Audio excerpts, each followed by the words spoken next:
Physics, Ray Optics and Optical Instruments. Part 1. Light rays travel in a straight line. Light's straight line travel allows us to perceive or locate an image. Reflection. Reflection makes it possible to see by bouncing light rays off objects and back to our eyes. Incident ray is that strikes a reflecting surface and bounce back as reflected ray. A line drawn perpendicular to the reflecting surface at the point where the incident ray strikes is called the normal. Angle formed between the incident ray and the normal is angle of incidence, which is denoted by angle I. The angle between the reflected ray and the normal is angle of reflection, which is denoted by angle R. According to the laws of reflection, the angle of incidence always equals the angle of reflection, and incident ray, reflected ray, and normal lie in the same plane.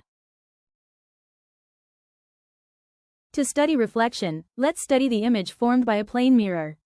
The image formed by a plane mirror is a virtual image, meaning that the light rays we see come from the image. The image formed by a plane mirror is 1. Virtual and erect. 2. The image is exactly the same size as the object. 3. The distance of the object from the mirror equals distance of the image from the mirror. 4. Magnification equals 1. Magnification can be calculated from the formula m equal to v by u, where u equals object distance and v equals image distance. 5. The image is laterally inverted, means left and right are reversed. You can see it from the diagram. Reflection of light at spherical surfaces. 3 types of mirrors: plane mirrors, concave mirrors and convex mirrors. Convex and concave are spherical mirrors.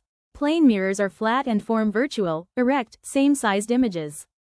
Concave mirrors are curved inward and can form real or virtual images that may be magnified or diminished depending on object position. And convex mirrors are curved outward and always form virtual, erect, and diminished images. Example of a concave mirror is makeup mirror. Example of a convex mirror is rear view mirror in vehicles.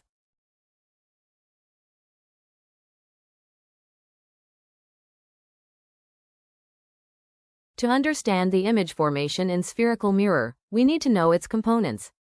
First is the pole, which is the center point on the surface of the mirror. Second is center of curvature, which is the center of the imaginary sphere from which the mirror is made. Next is principal axis, which passes through both center of curvature and pole. Principal focus is the point where parallel rays converge in concave mirror or appear to diverge from convex mirror. The distance between the pole and the principal focus is the focal length. Radius of curvature is the distance between the pole and the center of curvature. We shall continue to learn more about optics in part 2 of this video series. Video by Anand Mohandas.